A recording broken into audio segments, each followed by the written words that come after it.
जो मैंने आपको ये एक्सप्लेन करा, मैंने ऑलरेडी अभी आपको एसी का शॉर्टकट में कंडीशन बताई। What is how many components in AC generator, that is it has 3 component in AC generator. Number 1 starter, number 2 rotor and number 3 commutator. Is that clear? But अगर हम discuss कर रहे हैं बेटे, यहाँ पर मैंने बताया कि कोई भी इलेक्ट्रिक मैग्नेटिक फील्ड है, जैसे pass out of the magnetic field that is a change in current, otherwise change in EMF. Okay, तो using the Faraday's law, what is the Faraday's law? That is the Faraday's law is EMF is also negative d phi upon dt, d phi upon dt. So that is E is equal to minus d phi upon dt, where phi is equal to NBA cos theta, NBA cos theta। अगर हम यही cos theta से discuss करते हैं बेटे, तो cos theta आखिर है क्या? कोई भी चीज अगर हम किसी भी आर्मेचर का डिस्कस करते हैं, तो आर्मेचर किस प्रकार फॉर्म में वर्क करता है बेटे? तो आर्मेचर को देखिएगा, अगर वो कैसा होता है, उसकी कंडीशन कैसी होती है, परपेंडिकुलर होती है, और आर्मेचर किस प्रकार मूवमेंट कर रहा होता है, अपनी एक्सिस पर इस प्रकार मूवमेंट कर रहा होता है। तो वो कहां, यानी कि किस पर डिपेंड कर रहा है? उसके एंगल पर। किस पर डिपेंड कर रहा है? That is depend on the angle of the armature and areas of this condition. Is that clear?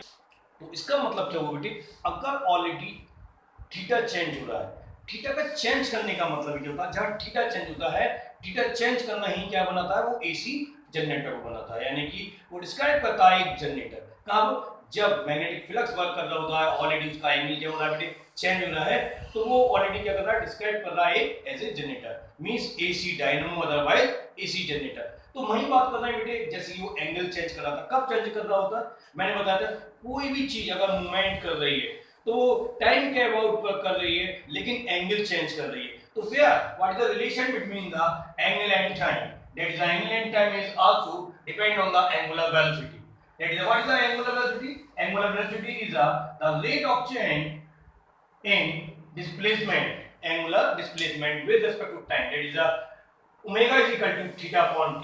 So omega theta is equal to omega into t, and where phi is equal to NBA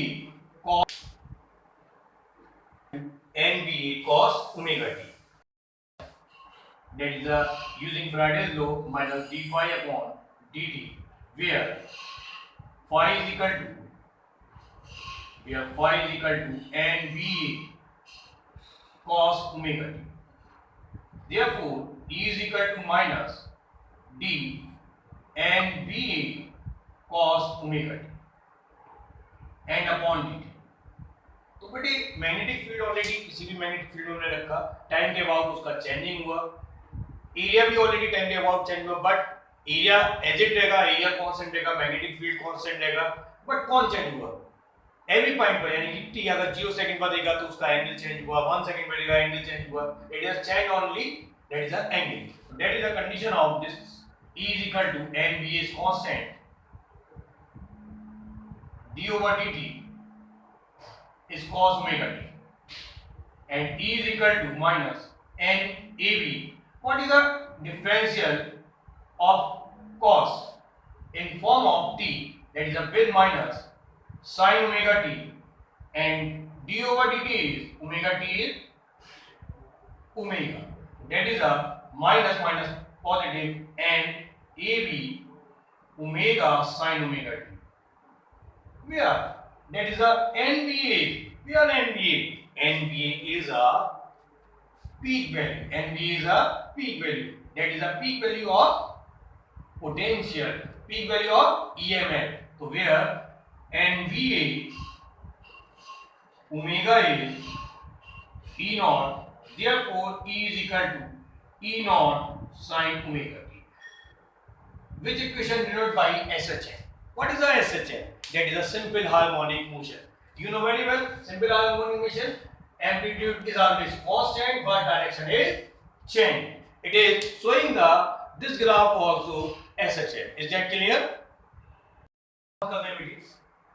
Current से, what is the definition of current? Yes. तो हम बात कर रहे हैं बेटे, अगर हम आपको बात करें एवरेज करंट, तो आप एवरेज करंट किस प्रकार निकालते हैं? जरा आप सारे बच्चे देखेंगे कि एवरेज कंडीशन हम कैसे फाइंड करते हैं। सही है। तो एवरेज कैसे हम फाइंड करेंगे बेटी, एवरेज करंट कैसे फाइंड करेंगे?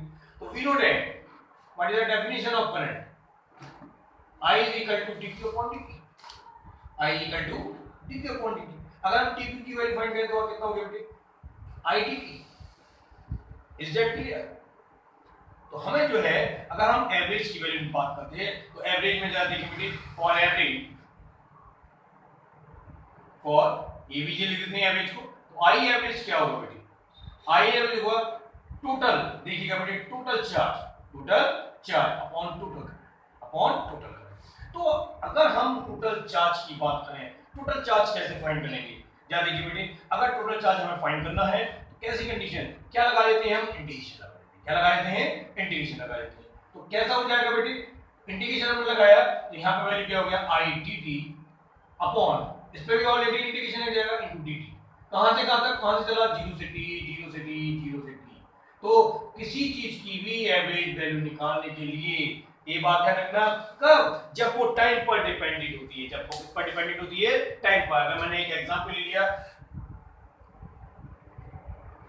y = ft और इसकी एवरेज वैल्यू निकालनी है, तो एवरेज वैल्यू निकालने के लिए क्या करेंगे बेटी, देखिए y average = integration ft upon integration 1 into dt। Limit जो भी गिवन है 0 से t गिवन है, 0 से t निकाल दिया।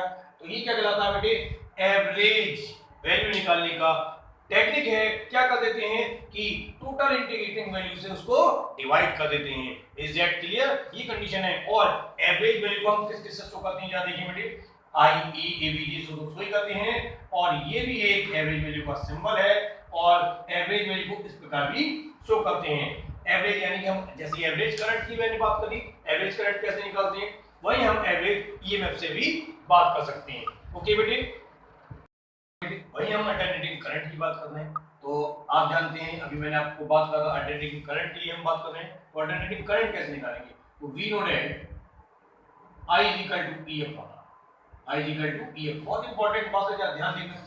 I हमने क्या पढ़ा, E नॉट साइन ओमेगा। अभी हमने पीछे पढ़ा था I की वैल्यू, E की वैल्यू पड़ी थी, क्या पड़ी थी बेटे, E not sine omega upon कितना बेटे, R।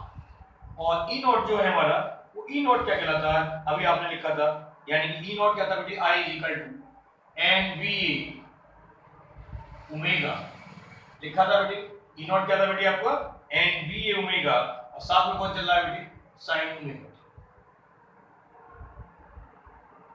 अपॉन। तो फिर NVA omega upon R is a peak value of current, that is a I = I naught sin omega t, that is a AC current। कौन सी current कहलाती है बेटे, AC current कहलाती है। मैंने अभी आपको कॉन्सेप्ट क्लियर कराया बेटे, अभी तक जो मैंने आपको बताया कि डायरेक्ट करंट क्या होती है, AC करंट कहां से क्या होती है। AC करंट हमारी कहां पर बेटे, अगर हम बात करें हाउस होल्ड करंट की, तो हाउस होल्ड करंट में कौन सी करंट हम यूज करते हैं, एसी करंट। कहां से जनरेट होती है, मैंने आपको बताया था, जो एसी जनरेट होती है, एसी करंट कहां से बेटे, एसी जनरेटर से। कहां से होती है, एसी जनरेटर से। एसी जनरेटर वो डिपेंड करता है इलेक्ट्रोमैग्नेटिक इंडक्शन, इस पर डिपेंड करता है इलेक्ट्रोमैग्नेटिक इंडक्शन।